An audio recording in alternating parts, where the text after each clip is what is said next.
गरीब गाजर बेचने वाला रघु रहता था। वह अपनी बेटी पूनम के साथ रहता था, जो बहुत ज्यादा बीमार रहा करती थी।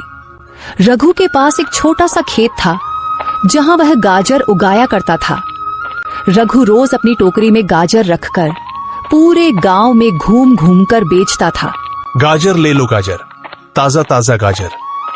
हे भगवान, आज एक भी गाजर नहीं बिकी। पूनम के लिए दवाइयां भी लेनी है। अगर उसे दवा नहीं मिली तो उसकी तबीयत और बिगड़ जाएगी। रघु, क्या हुआ बेटा? इतने उदास क्यों हो? आज भी कोई गाजर नहीं बिकी क्या? मैं तो कहता हूं ये धंधा छोड़कर सेठ भूषण के पास काम पर लग जाओ। वह तुम्हें अच्छे खासे पैसे भी दे देगा। या फिर तुम अपने खेत में कोई और सब्जी उगा लो। नहीं काका, मेरा इससे गुजारा हो जाता है। सेठ भूषण के पास अगर कभी जरूरत हुई तो मैं जरूर काम करूंगा। रही कोई और सब्जी उगाने की बात तो काका, मेरा छोटा सा खेत है, उसमें एक ही सब्जी लग सकती है और मुझे गाजर उगाना अच्छा लगता है, इसलिए मैं गाजर उगा लेता हूँ। हाँ बेटा, तुम बहुत अच्छे हो, पर क्या करें, तुम्हारी किस्मत खराब है। तुम्हारी बीवी की मृत्यु न होती तो आज तुम्हारा परिवार भी अच्छे से जीता। हाँ काका, वो तो है, पर क्या करूं? पूनम की तबीयत और बिगड़ती जा रही है और न ही मेरी गाजरें बिक रही है कि उसके लिए दवाइयां ला सकूं। तो सोच में पड़ गया हूं कि क्या करूं। अगर दवाइयां लेकर नहीं गया तो उसकी तबीयत बहुत ही खराब हो जाएगी। ठीक है बेटा, अभी तो ज्यादा वक्त नहीं हुआ, तुम जाओ, तुम्हारी गाजरें बिक जाएंगी।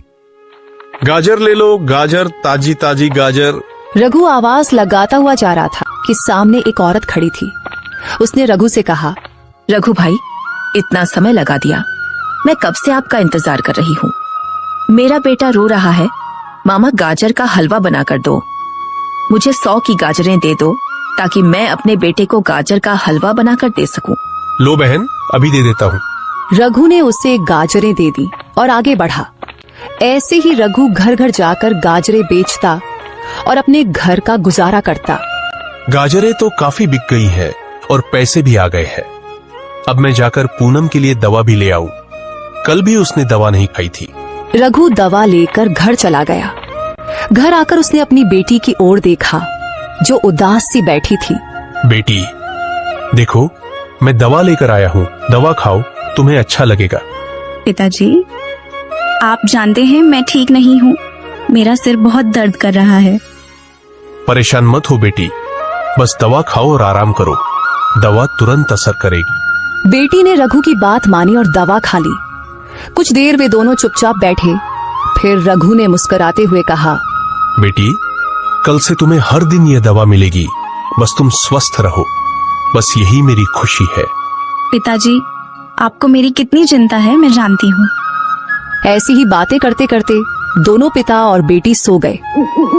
रघु सुबह अपने खेत पर टोकरी साथ लेकर जाता और टोकरी भरकर गाजर तोड़ता, फिर उन्हें गांव में बेच देता।